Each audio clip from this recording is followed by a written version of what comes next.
Hey guys, what's up? My name is Sean Wayne, and today tara pag-usapan nga natin itong article na to. Actually, article to ng Daily Tribune. Pinakita ko lang initially itong video ni Atty. Libayan because dito na-discuss niya na yung content partly ng article.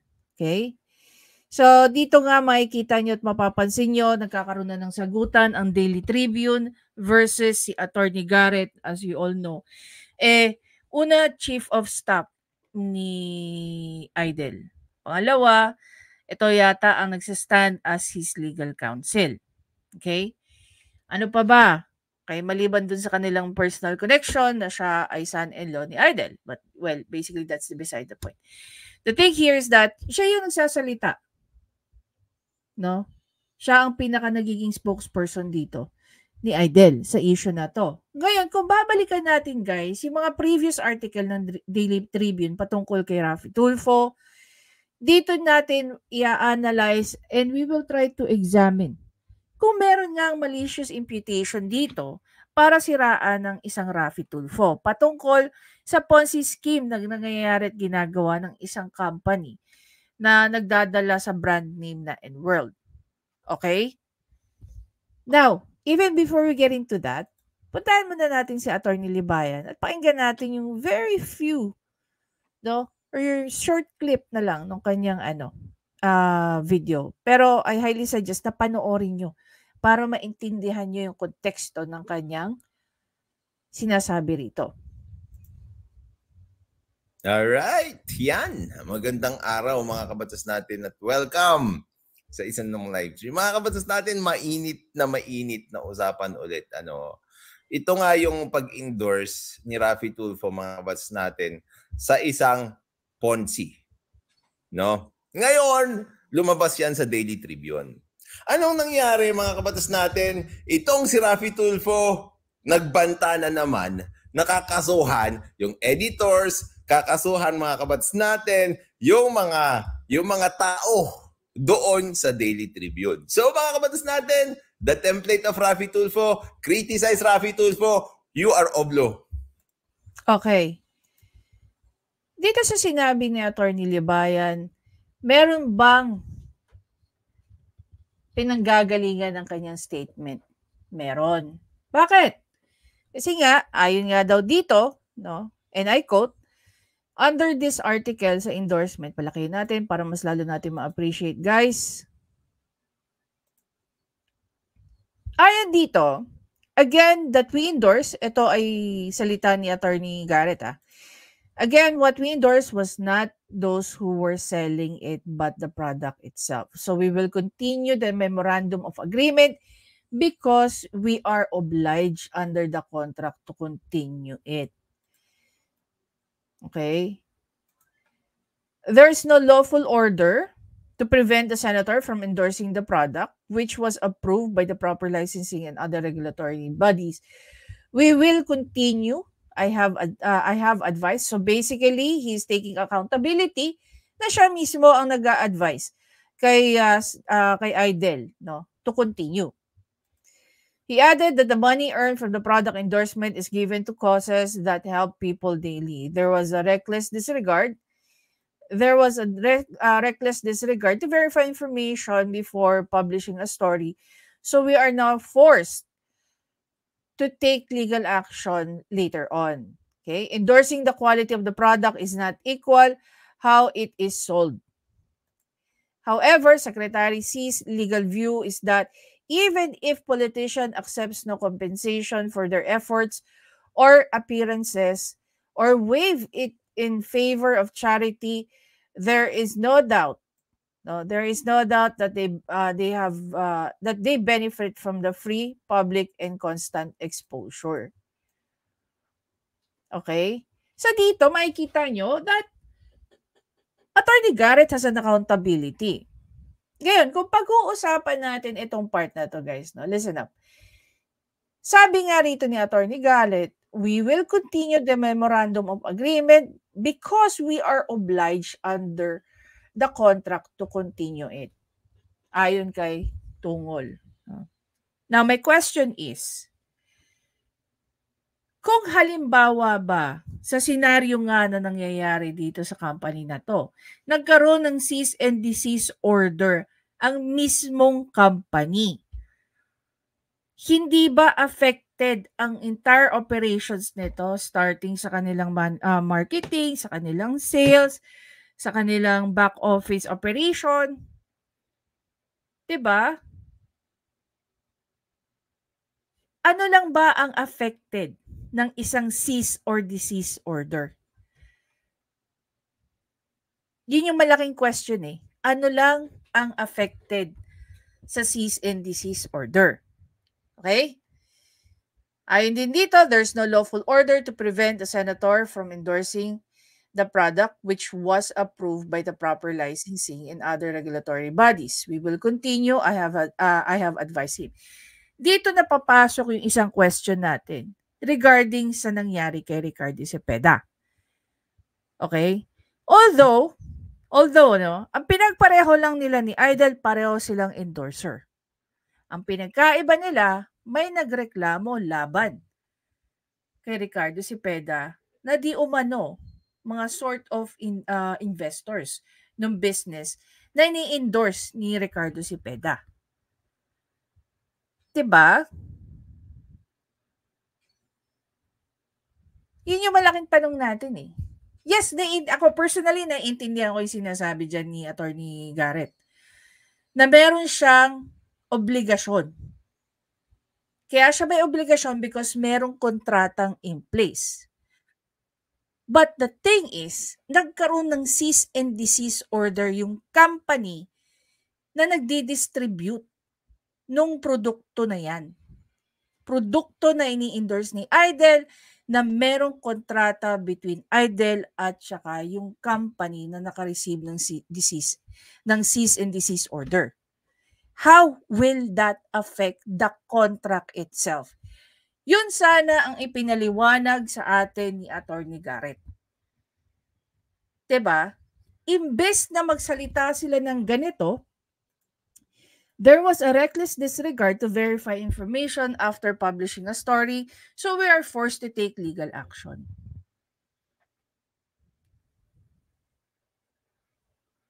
Para sa kanila, merong malicious imputation. Una sa lahat, sa previous naman nilang article, inadmit naman ni Attorney Garrett na meron niyang kontrata or endorser nga si Idol ng isang produkto under dyan sa company na yan.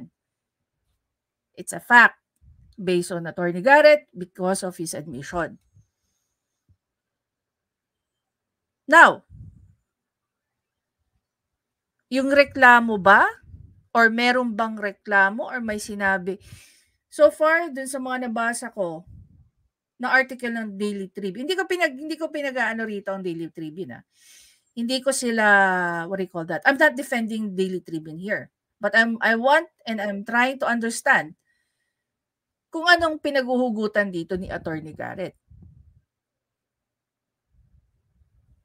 'Di ba? Ang sinasabi lang ni Daily Tribune na si Raffy Tulfo ay isang endorser ng produkto na na-identify as a Ponzi scheme. Which is totoo naman. 'Di ba? As admitted by him as well.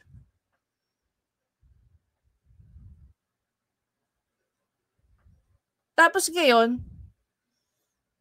'di ba? Actually sa totoo lang, dito sa ginagawa nila, hindi nagmumukhang masama para sa akin 'to.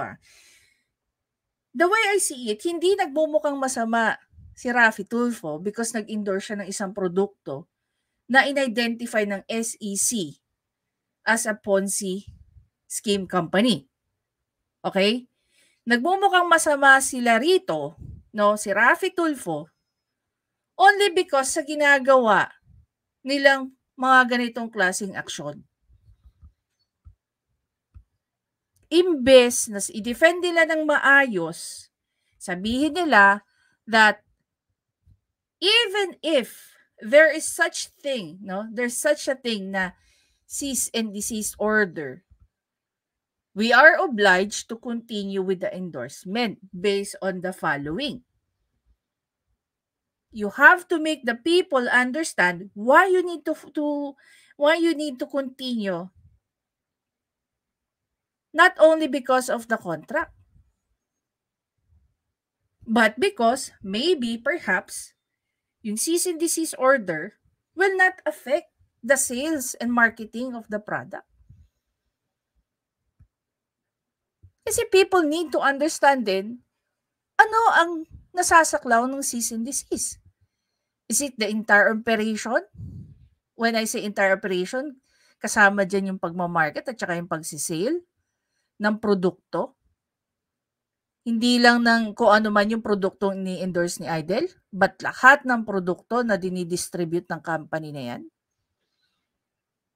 Diba?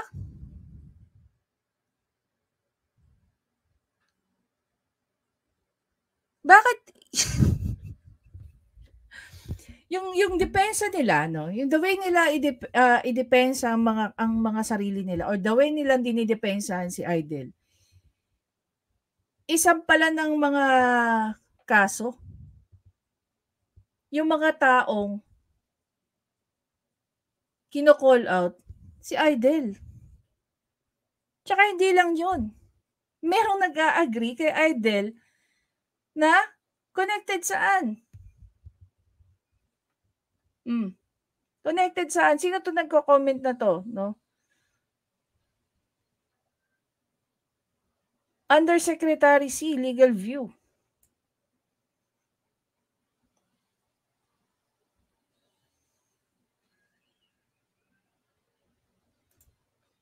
Basahin nga natin tong Code of Conduct. The Code of Conduct and Ethical Standards of Public Official Employees covers elective and appointed officials and government employees, including military and police personnel. C said, senators and mayors are surely included in this definition. They are prohibited from having a financial and material interest in any transaction requiring an approval of their office or in engaging in outside employment and other related activities.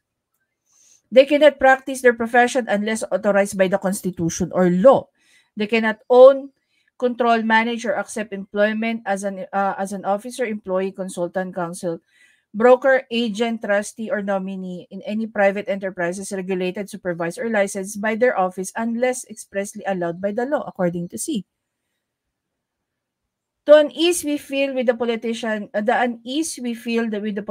as endorser goes beyond the imposition of the law. An employee is expected to devote their working time and effort to his employer. A government official is an employee of the state and the commitment of public interest is primordial, he added. Public servants must discourage wrong perceptions of their roles as dispensers of peddlers of undue patronage. Appearing in media, including social media with a consistent thousands of followers and millions of likes, transform the heart and soul of image of the public official as a servant into a celebrity and a star. These types are not the ones who lead modest life appropriate to their position and income. In the end, what is essential is the process that the politician endorsing products, goods, and services are avoidable and unnecessary, he added. The late Senator Miriam Santiago, Defensor Santiago, had brand on elected official endorsing products and called on to people not to vote for those who appeared in television, billboards, and other media on the pretext of pushing personal advocacies. C is a career state prosecutor who handled major cases like Molitel, Baladja pyramid scam, the Ser Corbito double murder case, the Esperat media killing, the Fort Bonifacio coup, and the conviction of the first terrorism, Rizalde bomber Algozi, and the first cybercrime office of the president hacking case. He is the former lead prosecutor for various forces on terrorism, business fraud, corruption, and human trafficking, presided on the e-government task force on cybercrime and cybersecurity. So based dito sa sinasabi ni Undersecretary C, ano naman kaya ang masasabi rito ni Attorney Garrett? And actually, this is not the first time that I've seen, I've read, I've watched informations, no, patungkol sa conflict of interest. 'Di ba?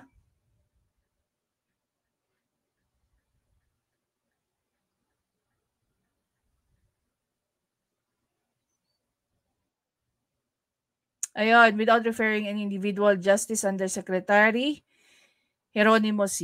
Ayun, in commentaries, conflict of interest as the primary consideration when elected official accept endorsement contracts. Paano naman yung merong programa, no? We all know naman that merong programa itong si Idel, no? Which is ang RTIA.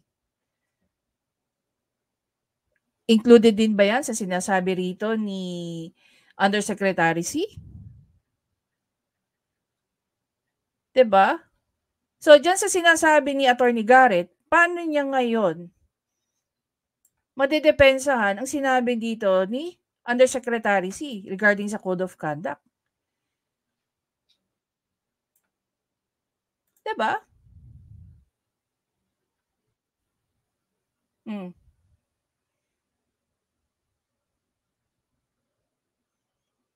Again, sabi nga dito ni Undersecretary, they are prohibited from having a financial and material interest in any transaction requiring the approval of their office or engaging in outside employment and other related activities.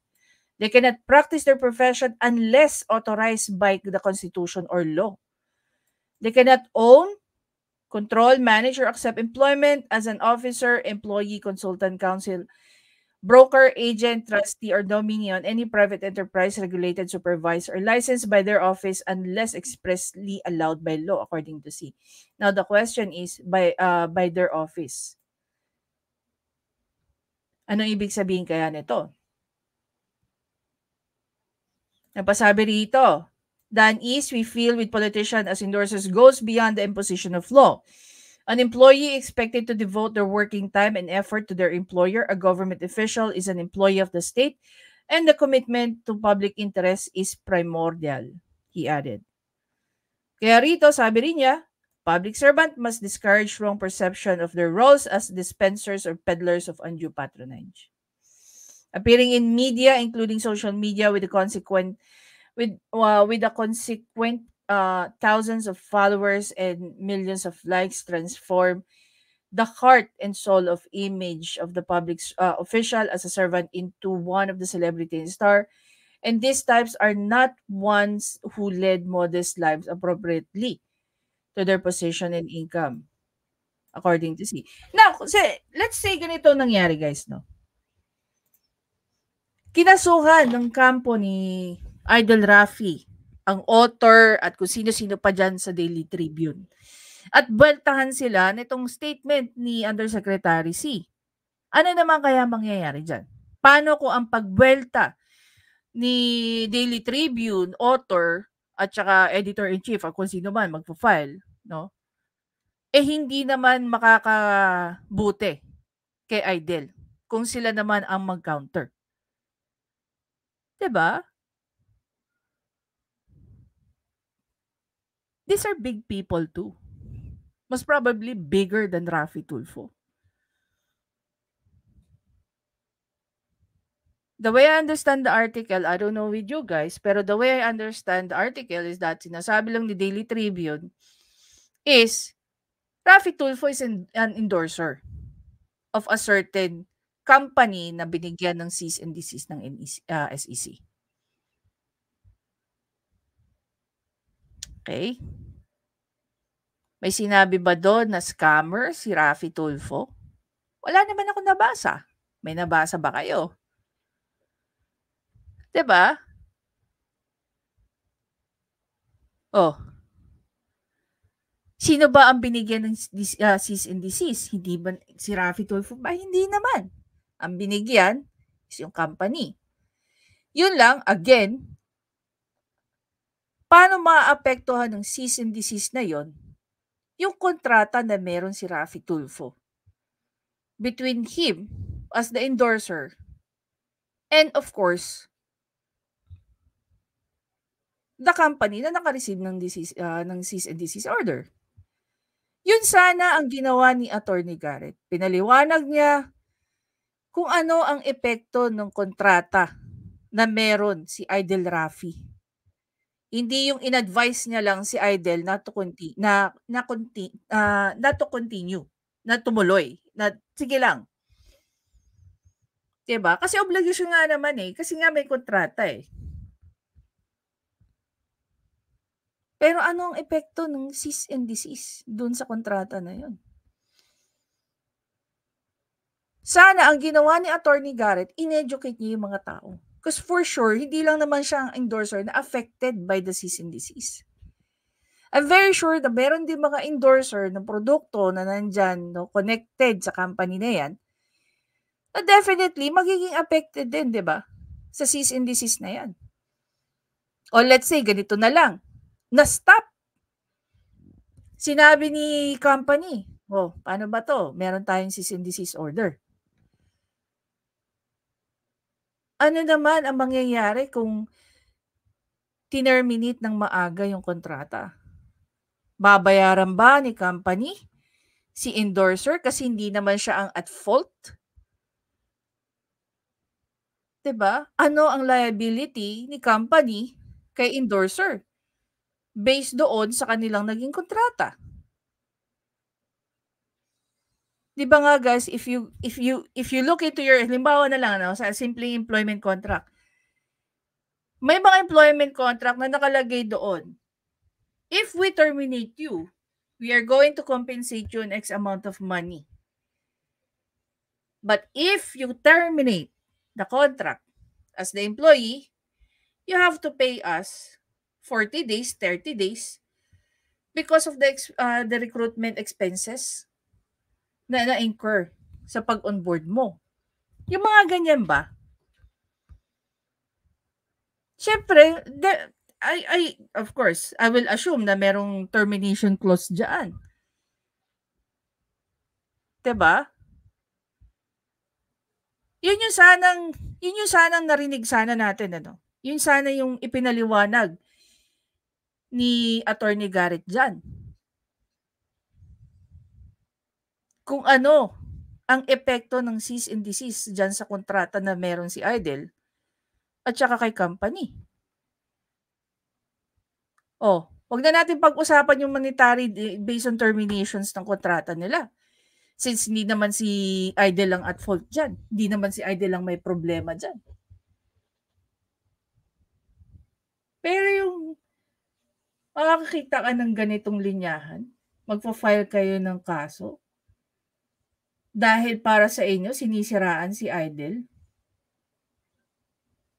Di ba nakakatawa? Siguro pwede pa akong pwede pa akong mag-agree sa gustong gawin ni Idle, ni Attorney Garrett. Kung sinisigaw ni Daily Tribune na scammer nga itong si Idle. Parang wala namang ganun. Nilalabas pa nga ni Daily Tribune kung ano yung mga nagiging respond ni Attorney Garrett. Diba? Anyway, if they see na merong grounds nga para mag-file sila ng kaso against kay Daily Tribune, go for it. And definitely, even Daily Tribune, do you really think, hahayaan lang nila na mag-file kayo ng kaso sa kanila? Baka hindi pa baka nga hindi pa ganyan, ito lang yung kinakatakot ko dyan, Ano naman kaya ang kayang ikaso ni Daily Tribune against dito sa kampo ni Idle? Diba? Pag-aralan niyo mabuti, Attorney Garrett, yung mga ginagawa ninyo. Kasi baka imbis na makabuti pa kay Idle, hindi pa nakatulong sa kanya. Diba? Anyway guys, again, maraming salamat. Please don't forget to subscribe, like, and comment. I-share nyo na rin ang inyong thoughts. Kung halimbawa ba kayo, ito na lang pag-usapan natin dito. Kung halimbawa ba kayo, meron kayong contract of service. Let's say, doon na lang tayo sa simpleng contract of service. Doon sa contract of service nyo, biglang kailangan tumigil dahil may aberya doon sa kliyente nyo. Tama lang ba na i-terminate niya yung kontrata nyo na hindi kayo compensated? Kayo ang nadehado? Kayo ang naabala? Kayo ang malulugi?